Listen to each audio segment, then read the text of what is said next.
Saúde, irmãos, que graça, paz, nosso Senhor, amém? Estenda suas mãos para cá, vamos orar. Ó Deus, ó Pai amado, nós te louvamos pela oportunidade, ó Pai amado, de estarmos aqui, ó Pai amado, para ouvir a Tua palavra, ó Pai amado. Clamamos a Ti que o Senhor venha encher, ó Pai amado, o coração do pastor Ederson, ó Pai amado, com a Tua palavra, que da boca dele não saia, ó Pai amado, as emoções dele, as razões dele, os pensamentos dele, mas a palavra pura, cortante e edificante, vinda diretamente do Senhor, para confrontar os nossos corações e transformar os nossos corações. Então toma ele, ó Pai amado, com a Tua palavra, com o Teu Espírito, e usa ele como um servo do Senhor agora, Senhor Jesus, em nome de Jesus, amém.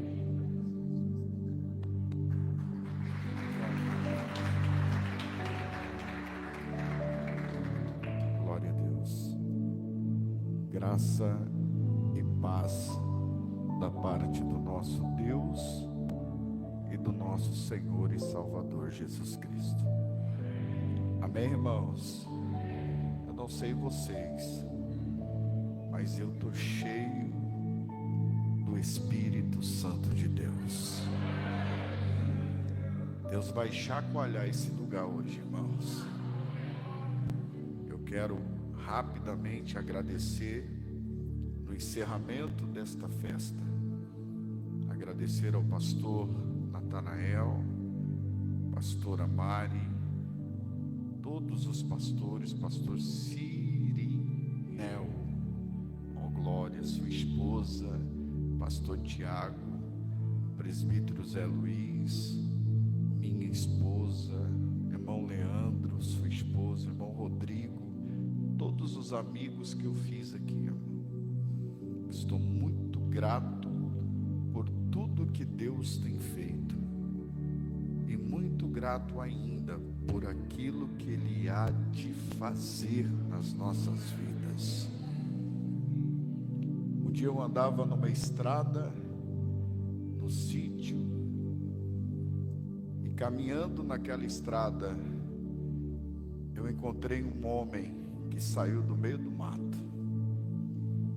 Aquele homem estava orando em meio às árvores. E aquele homem me disse: jovem, eu tenho uma palavra para o teu coração. Aquele homem me disse: a força de um homem não está nas suas mãos, a força de um homem não está nos seus pés, a força de um homem está na sua forma de pensar. Eu olhei para ele e disse: eu não entendi, porque eu era jovem. E ele disse: a maior prisão que um homem pode enfrentar é quando a sua alma, a sua mente, o seu coração está preso. O nosso irmão veio aqui louvor. Enquanto ele louvava, meu coração me estremecia, porque eu lembrava das palavras do apóstolo Paulo, quando escreveu a sua carta a 2 Timóteo. E Paulo declara dizendo: eu estou preso, no capítulo 2, mas a palavra de Deus está livre. Irmão Paulo, ninguém pode prender o coração de um homem que teme a Deus. Ninguém pode colocar cativa a alma de um homem que entregou a sua vida a Cristo. Receba esta palavra. Abra a Bíblia, irmãos, vamos correr, porque eu tenho uma palavra de Deus e hoje eu vou pular daqui de cima, irmão. Se você não der glória a Deus hoje, eu vou dar glória. Se você não der lugar para o Espírito Santo, eu vou sair correndo aqui, pastor Natanael. Vou esquecer que eu estou com a hérnia de disco, que eu não tenho nem um dedo no pé direito. Eu vou dar um mortal daqui de cima, mas que o nome do Senhor vai ser glorificado, vai, amém. Êxodo capítulo de número 3, versículo de número 14. Êxodo capítulo 3, versículo 14. Nós vamos ler somente a parte A do versículo. O texto diz assim: Vaiomer vadser Adonai Moshe irie asher irie. E disse Deus a Moisés: eu sou o que sou. Eu vou repetir de novo. E disse Deus a Moisés: eu sou o que sou. E quem pode se assentar dando glória a Deus? Amados, ler o livro do Êxodo é entender que Deus é fiel. Ler o livro do Êxodo é entender que Deus não se esquece de nenhuma de suas promessas. Ler o livro do Êxodo é entender que Deus permanece fiel, independente do tempo, independente das circunstâncias, independente das adversidades, Deus permanece fiel. Jeová El Monai, Deus fiel. E a fidelidade de Deus não está alienada às circunstâncias que nos cercam. Precisamos entender que as circunstâncias que nos cercam não pode limitar Deus em cumprir com a sua palavra. Isso significa que, independente da prova, independente da tribulação, independente da perseguição, Deus permanece fiel para cumprir a sua palavra. A Bíblia diz que Deus não é homem para que minta, tampouco filho de homem para que se arrependa. Diria ele e não faria, ou falaria ele e não cumpriria? Deus cumpre as suas promessas. E quando a gente olha para o livro do Êxodo, em especial o capítulo 1, nós percebemos que aproximadamente há 430 anos, a descendência de Abraão, de Isaque, de Jacó, estava vivendo no Egito. Porém, os últimos 160 anos, aproximadamente, foram anos a qual a descendência de Abraão, a descendência de Isaque, a descendência de Jacó, passou a ser humilhada, escravizada dentro do Egito. O capítulo 1 do livro do Êxodo, o verso de número 8 especificamente, diz que depois de algum tempo, a descendência de Abraão se multiplicou de tal maneira que chegara a tomar toda a face do Egito. Segundo os historiadores, havia pelo menos 2.700.000 hebreus que povoou o Egito naquele tempo. E o capítulo 1, verso 8 diz que naquela ocasião se levantou sobre o Egito um novo rei, um novo faraó. E a Bíblia diz que por não conhecer a história de José, que foi filho de Jacó, que também havia no passado salvado o Egito de um tempo de escassez, fazendo com que o Egito se tornasse o celeiro do mundo nos 7 anos de fome que sobreveio sobre a face da terra.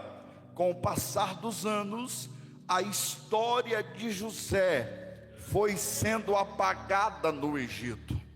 E esse novo rei que se levantou para reinar, esse novo faraó, não conhecera a história de José.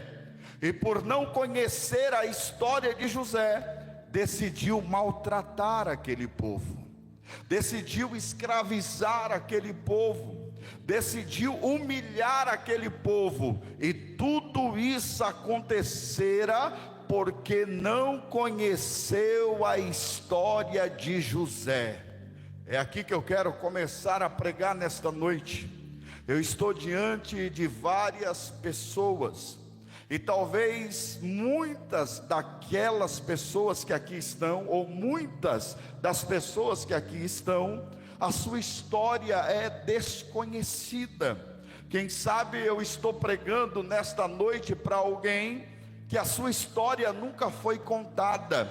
Quem sabe ninguém nunca ouviu falar do teu nome, de onde você veio, para onde você deseja ir, aonde você mora, aonde você nasceu, aonde você cresceu. Quem sabe a sua história de vida é desconhecida de muitos, mas eu tenho uma palavra profética de Deus para o teu coração.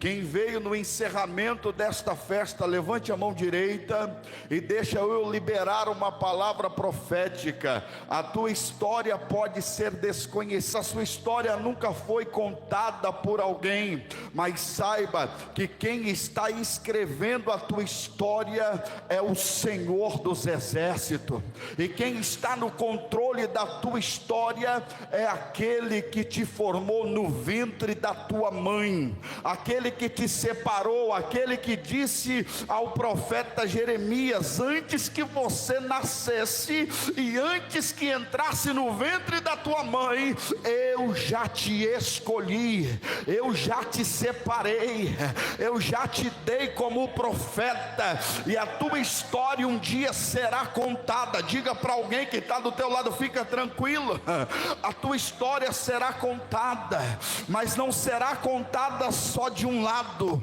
haverá 2 lados na história. Quem sabe um dia a tua história será contada de uma forma que alguém vai dizer: verdadeiramente aquele homem um dia tropeçou, verdadeiramente aquela mulher um dia caiu. Quem sabe a sua história será contada mais ou menos assim: alguém vai dizer, verdadeiramente aquele e aquela um dia viveu uma vida distante de Deus, mas há um outro lado da história.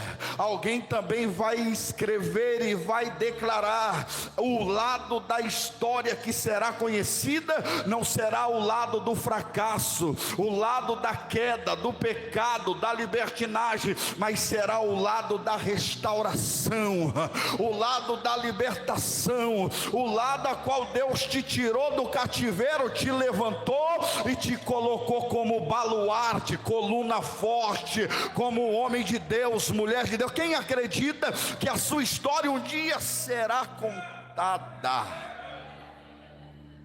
Escute o que eu vou dizer. Por não conhecer a história de José, aquele povo foi humilhado. E a Bíblia diz que esse novo faraó tinha uma preocupação. E qual era a preocupação desse novo rei, desse novo faraó? É que aquele povo, mesmo vivendo como escravos no Egito, eles continuavam crescendo. Imagina, pastor Everson, um povo que vivia como escravo, mas que se multiplicava na terra onde eram escravos. Um povo que crescia em meio à escravidão, Então Faraó decidiu emitir alguns decretos, fazer alguns decretos, e entre eles o primeiro decreto de Faraó, no capítulo 1 do livro do Êxodo, foi decretar que as cargas horárias de trabalho dos escravos hebreus deveria se multiplicar, deveria ser dobrada. E quando você lê o capítulo 1, você vai ver que um escravo que trabalhava 8 horas por dia em troca da água, em troca da comida, agora é obrigado a trabalhar 16 horas por dia.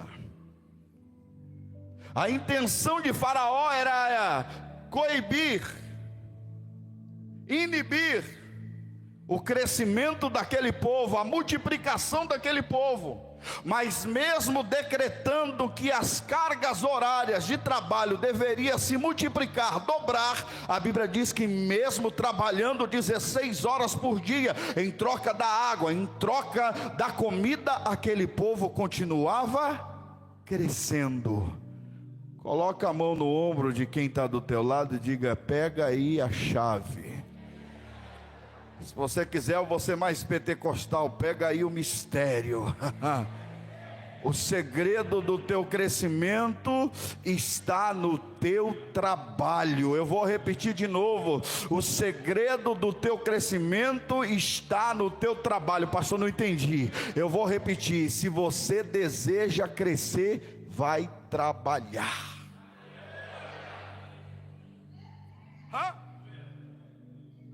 Pastor, como é que é? Quer crescer? Vai.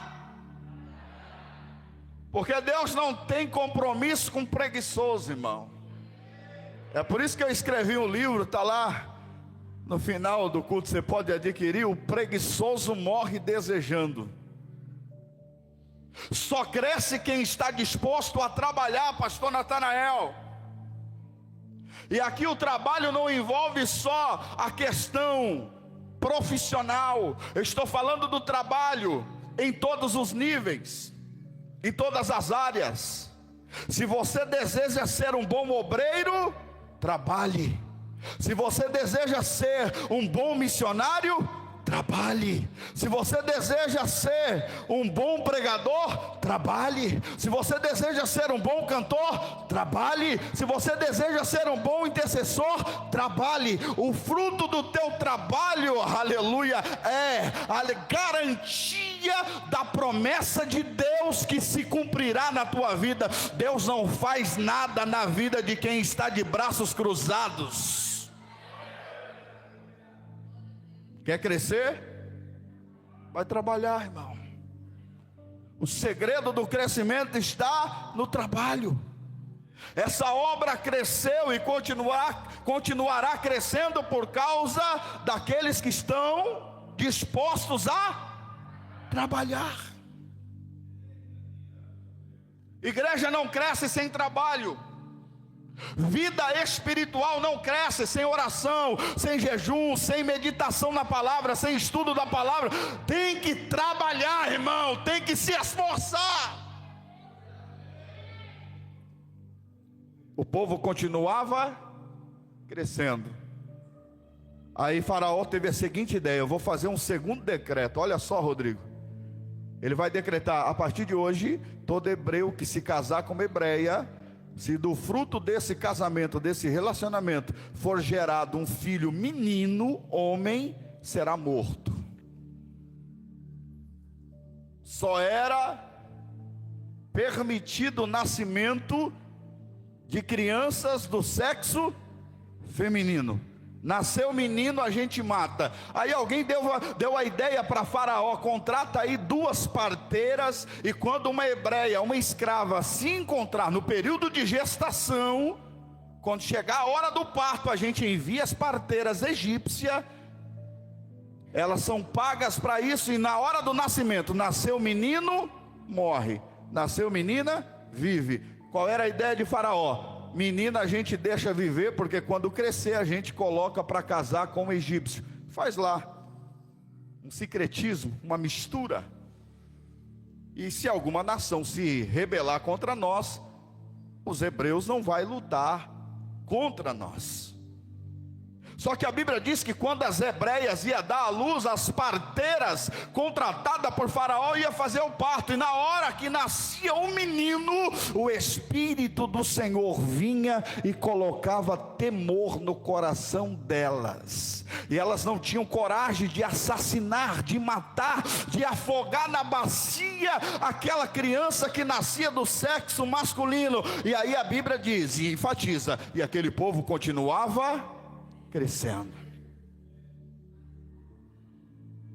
Dá uma olhada para alguém que está do teu lado, diga: Deus te chamou para crescer, irmão.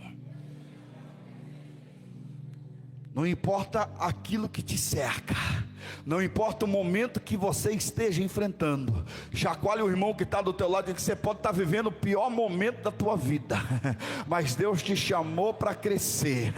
Você não lembra de José? José foi vendido pelos seus irmãos, mas chegou no Egito e cresceu. Na casa, aleluia, lá de Potifar ele cresceu. Foi caluniado, tentaram de todas as formas acabar com a história dele. Ele foi parar na prisão, mas lá na prisão ele continuava crescendo até chegar diante de Faraó. Diga para alguém que está do teu lado: o lugar não vai limitar Deus de te fazer crescer. Eu vou repetir de novo: o lugar não vai ser o limite, ou não vai ser o lugar que vai proibir você de crescer. Se Deus derramou uma promessa de crescimento sobre a tua vida, você pode estar na prova, mas vai crescer. Pode estar no vale, mas vai crescer. Pode estar passando pelo deserto, mas vai crescer. Pode estar passando pela luta, mas vai crescer. No lugar que Deus colocou você, Ele te colocou para crescer. Você vai crescer, irmão.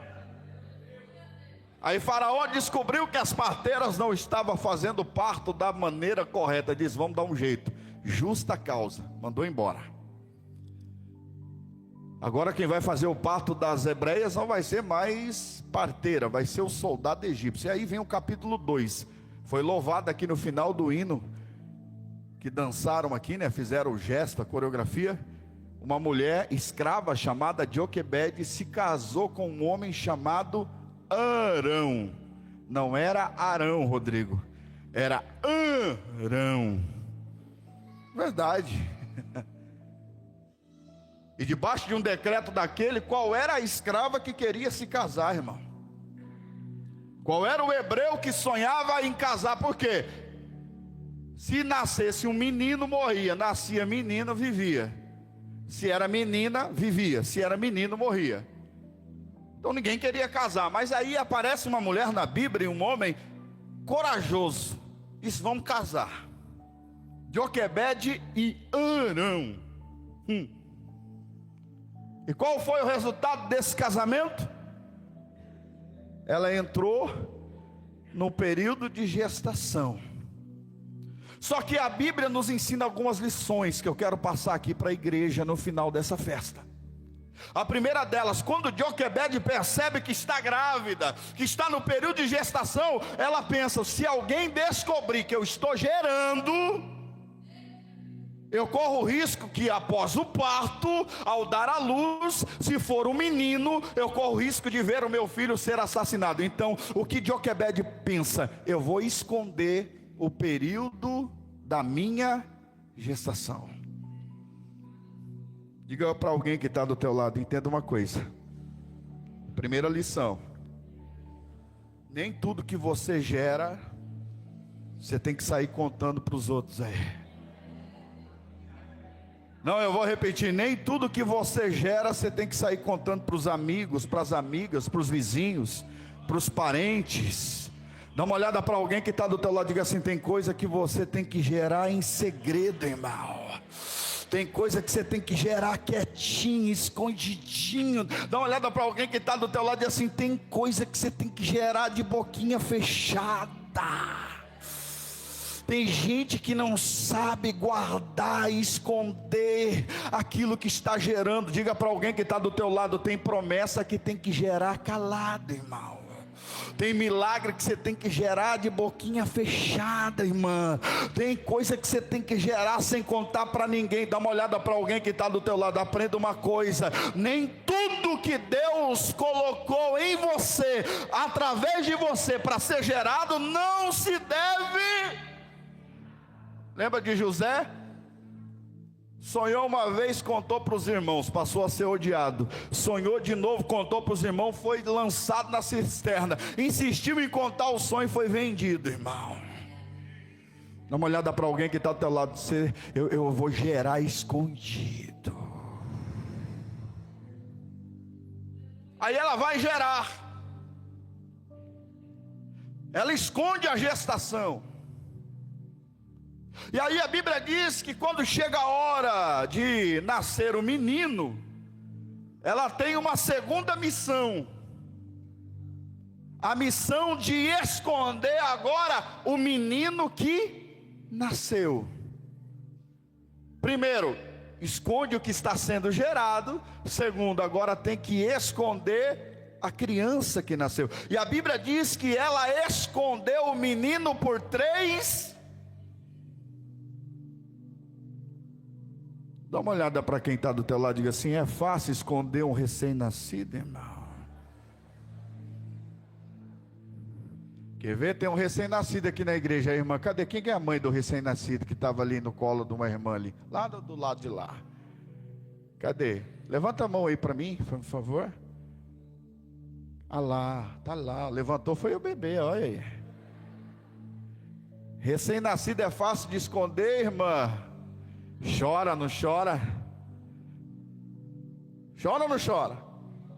3 coisas que um recém-nascido ama fazer: chorar, mamar e dormir. Dormir, mamar e chorar. É isso? Quem é pai sabe o que eu estou dizendo aqui, Rodrigo. Quem é mãe sabe o que eu estou dizendo. Agora dá uma olhada para alguém que está ao teu lado assim: ela escondeu o choro do menino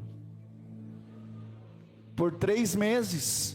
Não é só o menino, ela tem que esconder o choro do menino, porque os historiadores dizem que os escravos hebreus habitavam a terra de Gozém, a região mais baixa do Egito, aonde os soldados egípcios faziam turno, isso é, eles andavam entre as casas dos hebreus. Imagina, soldado com lança e espada andando, se ouvisse o choro do menino.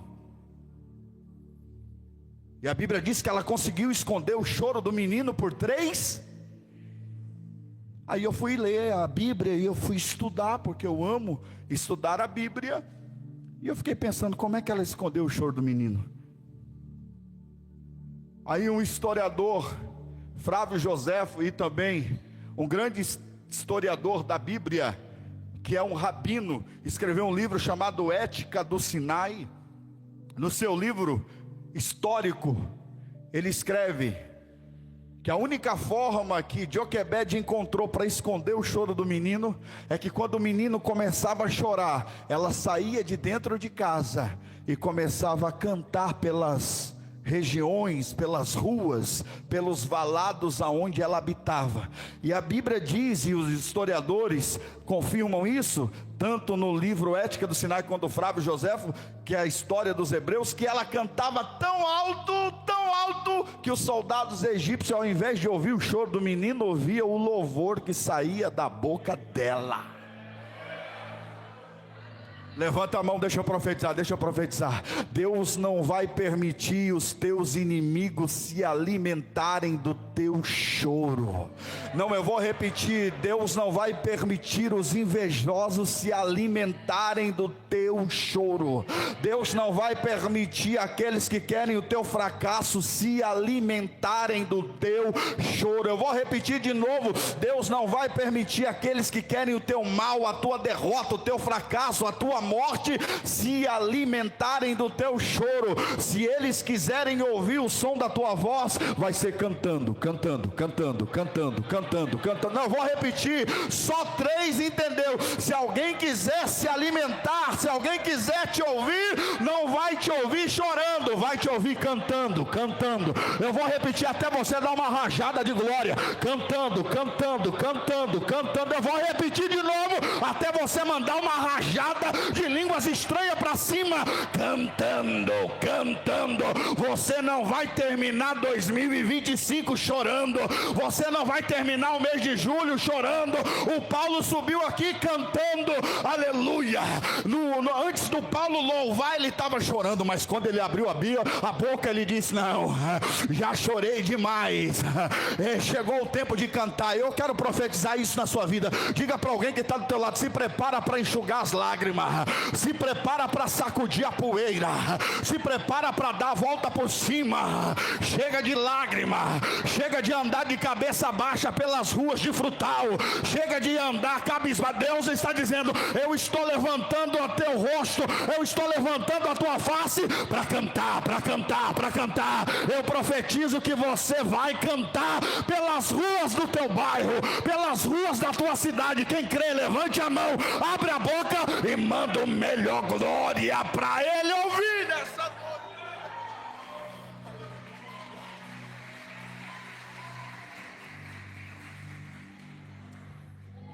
Coloque a mão no ombro de quem está do teu lado, me ajuda a pregar. Diga para ele: o inverno já passou, se prepare para cantar. Não, eu vou repetir de novo: o inverno já passou, se prepara para cantar. Pastor, mas eu estou numa luta. Canta. Pastor, eu estou sofrendo. Canta. Hoje à tarde, lá na hora do almoço, quem estava lá junto com a gente? A minha esposa começou a chorar, porque a tia Marina faleceu. A gente recebeu a notícia na hora do almoço. A tia que ajudou a criar a minha esposa, a única irmã viva da minha sogra, ela chorou, ela falou em línguas. Mas quando chegou nesse culto aqui, Deus falou para mim, Deus mudou a mensagem por causa da minha esposa. Eu olhei para ela, Deus falou: olha para ela. Eu olhei para ela e disse: ela não está chorando. Aí Deus falou: não só não está chorando, como está cantando. Na hora do louvor, cantar quando tudo vai bem é fácil, irmão. Diga: cantar quando o vento está soprando favorável é fácil. Cantar quando o tanque de combustível está lá bombando, irmão. Quando você tem um carro bom para andar é fácil. Quando você tem uma casa maravilhosa, eu quero ver você cantar. É nessa prova que você está, irmão. É nesse vale que você está agora. É nessa luta. É você que veio aqui pensando em parar. É você que veio aqui pensando em desistir.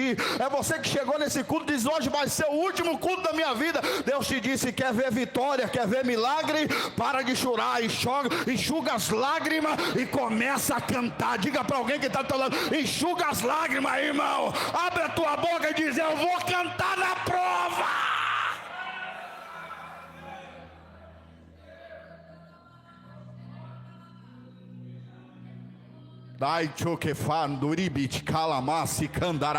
Eu estou com vontade de correr aqui, irmão.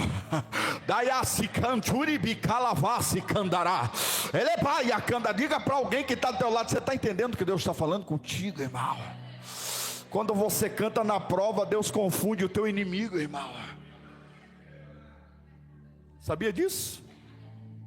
Alguém passa lá e diz: nossa, fulano está numa prova. Aí eu vou passar lá só para ver o choro. Aí quando chega lá, você está cantando.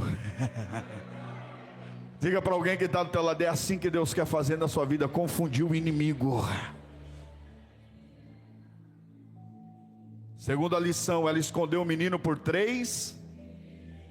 Dá uma olhada para alguém que está do teu lado. Diga: não foi 4 meses, não foi 5 meses, não foi 1 ano, foi só 3 meses. Então aponta o dedo de profeta para quem está do teu lado. Diga assim: olha, o pastor vai falar o segredo, porque só foi 3 meses. Mas se você não der glória a Deus, você está feio na foto. Se você não der aleluia, você está feio na foto. Aponta o dedo de profeta para ele: sabe por que foi só 3 meses? Fala para ele, fala para ela, ajuda eu a pregar e diga: sabe por que foi só 3 meses? Diga para ele: o segredo é porque o menino cresceu. Não, diga: o menino cresceu. E ninguém esconde aquele que está crescendo. Não, eu vou repetir: ninguém consegue esconder alguém que Deus está fazendo crescer. Eu vou repetir de novo: ninguém consegue esconder aquele que está crescendo em Deus. Levante a mão, levante a mão. Eu vim aqui lá do Paraná, eu vou pegar a estrada daqui a pouco e vou andar 8, 9 horas de viagem nessa madrugada, mas eu não posso ir embora sem profetizar. Você vai crescer, você vai crescer, você vai crescer, você vai crescer. Queira o invejoso ou não, você vai crescer. Queira o macumbeiro ou não, você vai crescer. Queira o caluniador ou não, você vai crescer. Queira o fofoqueiro ou não, você vai. Levante a mão para receber. Há uma unção de crescimento que desce sobre essa igreja. Eu profetizo que um dia eu vou voltar aqui e não vai ser mais nesse lugar a igreja, porque vai ter que alugar outro lugar maior, vai ter que comprar outro lugar maior, porque essa obra vai crescer, vai crescer, vai crescer.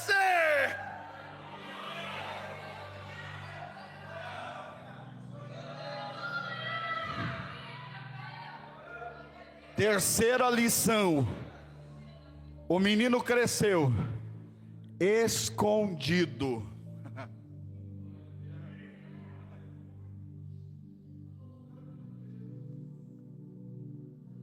O menino cresceu. Diga para alguém que está do teu lado, me ajuda a pregar. O menino estava escondido. Era anônimo. Ninguém sabia que ele existia. Ninguém sabia que ele estava ali.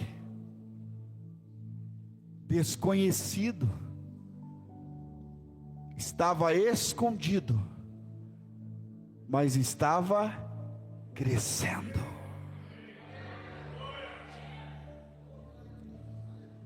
Olha para quem está do teu lado e diga: Deus está te escondendo. É por isso que ninguém te liga mais. É porque faz uns dias que alguém não te manda mensagem, você está preocupado, é Deus te escondendo. Os amigos não visitam mais a tua casa. Deus está te escondendo. A porta se fechou e você diz: o que eu vou fazer? Deus está te escondendo. Às vezes você fala, se sente tão sozinho, tão sozinha. Deus está te escondendo.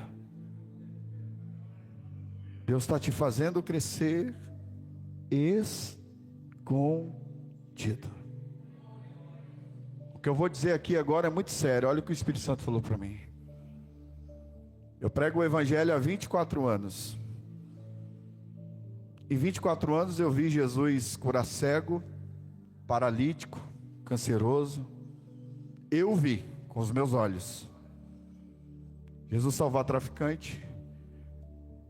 Jesus libertar homoafetivo. Jesus libertar das drogas. Vi muitos milagres. Mas a minha maior experiência em 24 anos com Deus não foi nos milagres que Ele realizou através de mim. A minha maior experiência com Deus foi no dia que Deus decidiu me esconder. No ano de 2012, eu morava numa cidade do Paraná chamada Arapongas, conhecida como Cidade dos Pássaros. E eu passava uma luta tão grande em 2012, que fazia 3 meses, 4 meses, que eu ia para o culto e eu não conseguia sentir a presença de Deus. 4 meses Deus não usava ninguém para falar comigo. Quando eu ia ouvir uma mensagem, parece que a mensagem não tinha sentido para a minha vida. Aí um dia eu decidi pegar, eu tinha na época um Templa Verde, 16 válvulas, mais conhecido como bomba atômica, né? Andava 1 mês e 2 meses ficava na oficina. Eu peguei o Templa naquele dia e disse: eu já sei o que eu vou fazer. A cidade de Arapongas tem 130 mil habitantes aproximadamente. Eu disse: hoje eu vou procurar uma igreja que ninguém me conhece. Como eu morava há 6 anos em Arapongas, eu era muito conhecido ali porque eu pregava em várias igrejas. Então, por ser pregador do Evangelho, eu tinha uma dificuldade. Pastor Natanael, pastora Mari deve ter essa mesma dificuldade, que ela prega itinerante. Você vai visitar uma igreja para ouvir a palavra. Aí o pastor te conhece, olha e fala: vamos aproveitar que fulano está aqui e ele prega. Aí naquele dia eu disse: eu não vou de terno, não vou de calça social, vou colocar uma calça jeans, uma camiseta e eu vou procurar uma igreja que eu nunca preguei, que eu nunca visitei, para Deus falar comigo. 20 minutos andando em Arapongas, eu encontrei num bairro bem simples da cidade, no final da cidade, saída para quem vai para Maringá, eu encontrei lá uma congregação, uma igreja que tinha uns 60, 70 membros. Entrei e sentei no último banco. O pastor iniciou o culto dizendo: hoje é culto do amigo. Quem trouxe um amigo aqui? Aí um monte de gente levantou a mão. Pensa num culto bom, irmão. Deus falou comigo do começo ao fim. Eu chorava. Cada oportunidade que alguém recebia, Deus falava diretamente comigo. Aí no final do culto o pastor falou assim: eu quero agradecer porque esse foi um culto especial do amigo, o nosso primeiro culto do amigo, e vamos fazer mais. Acabou o culto, pastor, eu peguei o Templa Verde para voltar para casa. Eu já estava feliz da vida. Deus falou comigo. Que palavra, que louvor. Tudo era para mim. Parecia que o culto foi feito unicamente para mim. E essa foi a maior experiência da minha vida. Eu entrei no carro para ir para casa. Quando eu passei uns 5, 6 quarteirão, que eu ia passar no quebra-mola, o Espírito Santo falou para mim assim, na hora que eu parei para passar o quebra-mola: hoje era culto do quê? Aí eu disse: do amigo. Aí o Espírito Santo falou para mim assim: como eu sabia que você estava triste, angustiado, cercado de tanta luta, eu te convidei para ir lá, porque você é meu amigo.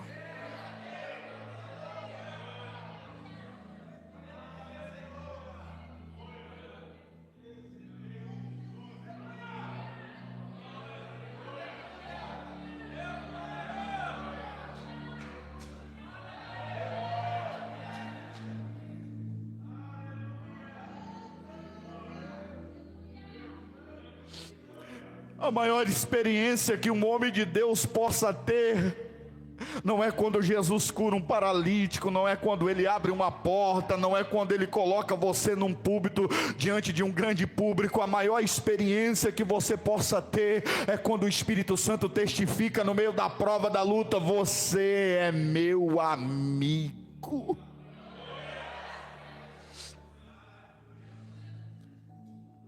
E é isso que Deus quer fazer contigo nessa noite. Deus se revela como amigo. Jesus se revelou aos seus discípulos no Evangelho de João, quando ele disse assim: eu não vos chamo mais de servo,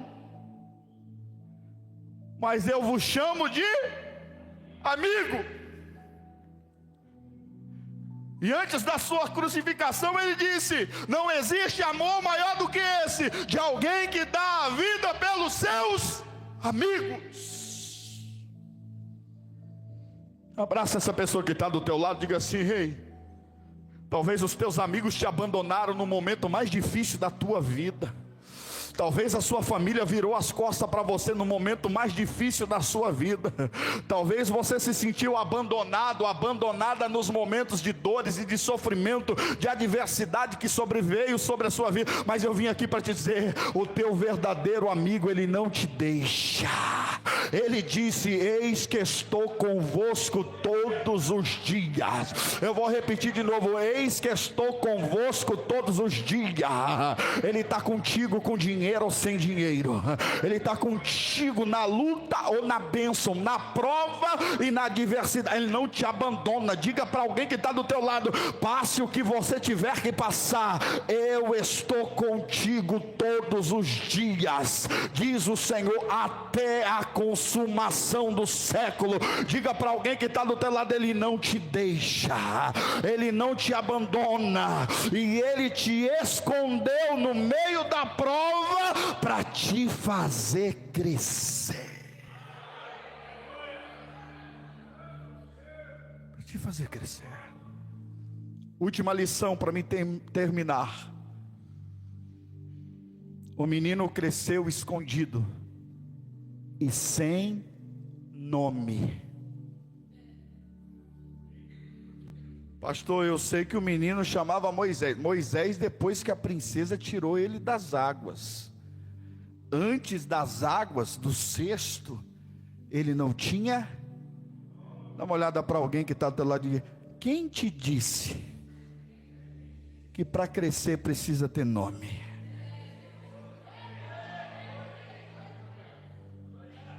Não é para levantar uma não, aproveita, faz um favor para mim, já que eu nunca levantei as mãos para o céu, levanta as duas por mim, vai. Deixa eu profetizar na sua vida. Para crescer não precisa ter nome, irmão, precisa ter Deus.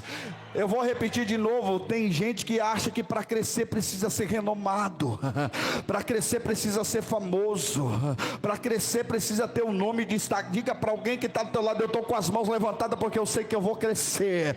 Deus me trouxe lá do Paraná, pastor, para profetizar que esse ano será o ano do crescimento dos anônimos. Eu vou repetir de novo, a tua família vai crescer, teu casamento vai crescer, tua empresa vai crescer, teu ministério vai crescer, a unção na tua vida vai crescer, a glória de Deus vai ser abundante. Recebe crescimento nessa. Quem veio para crescer? Quem veio para receber crescimento? Recebe esta unção que está sendo derramada aí agora. Abre a boca e adora Ele. Uramaia Candará. Eu estou sentindo a presença dele. Vai crescer, vai crescer, vai crescer, vai crescer, vai. Já tem gente recebendo ali, olha ali. Uramacandará. Uribidica, recebe aí o que eu estou recebendo aqui no altar. Agora, abre a boca para ser cheio, abre a boca para ser cheio, abre a boca para ser cheio. Vai crescer, vai.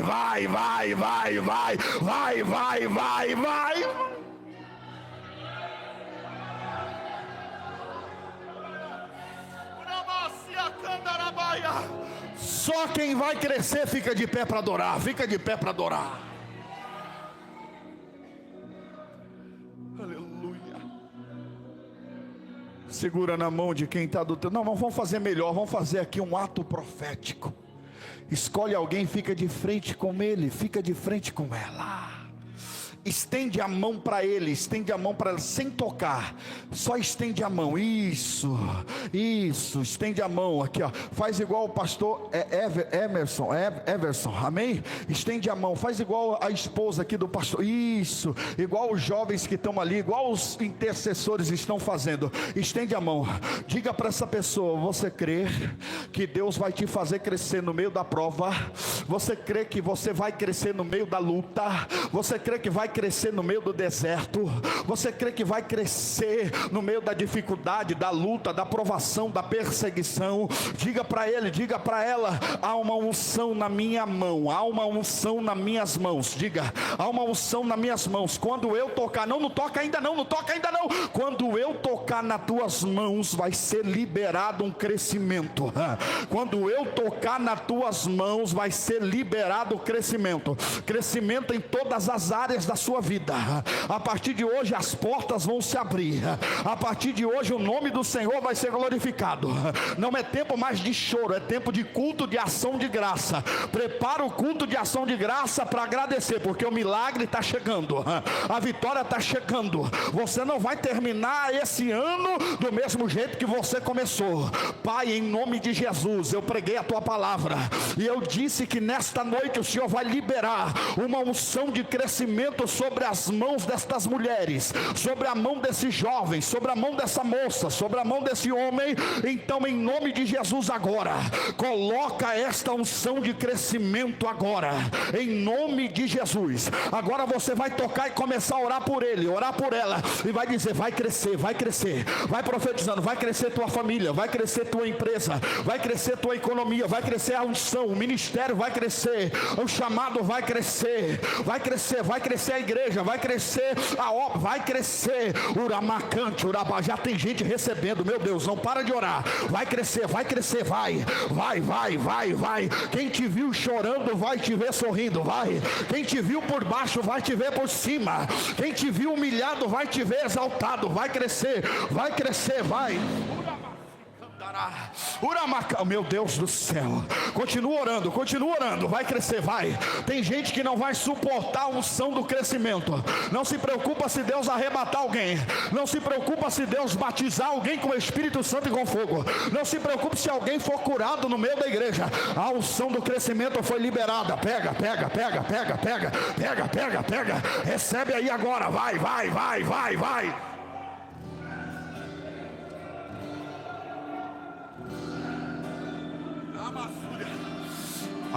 Já tem gente recebendo lá atrás, meu Deus, no meio da igreja já tem gente recebendo. Abra a boca, meu irmão, para receber. Olha aí, pega.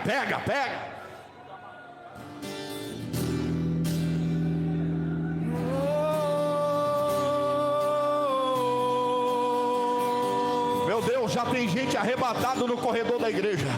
Recebe o que eu estou recebendo aqui, aleluia.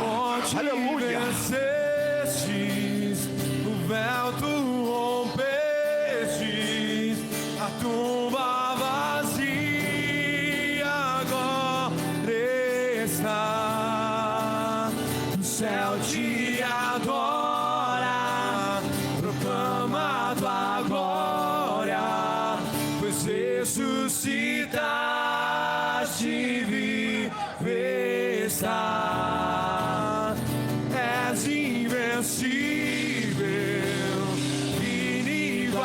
inigualável, hoje pra sempre reinará. E teu é o reino, tua glória acima de todo nome está. Poderoso esse nome é, poderoso esse nome é, o nome de Jesus, meu Rei. Poderoso esse nome é, mais forte que tudo é. Poderoso esse nome é, nome de Jesus. Poderoso esse nome Arabaço. é, nome Arabaia, Simidarabaia, de Jesus. Uramassuri me cantarabaia, Aramachandarabaia. Yeshua,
poderoso esse nome é, poderoso esse nome é, o nome de Jesus, meu Rei. Poderoso esse nome é, mais forte que tudo é. Poderoso esse nome é, nome de Jesus. Poderoso esse nome é, nome de Jesus.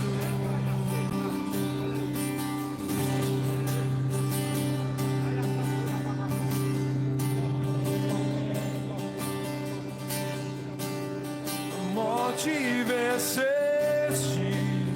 o véu tu rompeste, a a tumba vazia agora está. Levante a mão para o céu. O céu te adora. Adore a Ele nessa noite. Agora Diga: Senhor, eu vou crescer. ressuscitar. Alabaia, candurema, ramassuri, me candará. Meu Deus do céu, há uma unção poderosa. Recebe aí. Hoje pra sempre reinará. E teu é o reino, teu é a glória, acima de todo nome está. Poderoso esse nome é, poderoso esse nome é, o nome de Jesus, meu Deus. Poderoso esse nome é, mas só de Cristo é. Poderoso esse nome é, nome de Jesus. Poderoso esse nome é, nome de Jesus. E eu não sou mais escravo do medo. Eu sou filho de Deus. E eu não sou mais escravo do medo. Eu sou filho de Deus. Oh,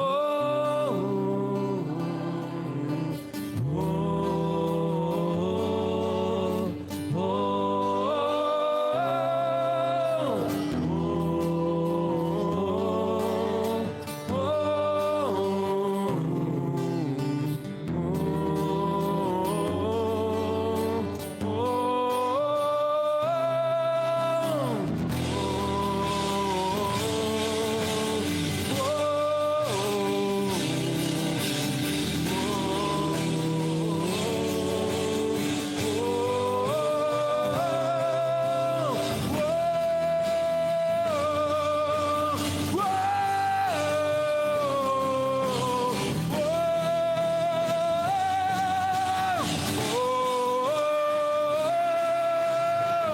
abre o mar pra eu passar por ele. Perfeito amor que me alcançou, me resgatou e agora posso cantar. Eu sou filho de Deus. Ei, abre o mar pra eu passar por ele. Perfeito amor que me alcançou, me resgatou e agora posso cantar. Eu sou filho De Deus. Aplauda Jesus nessa noite, amém, irmãos?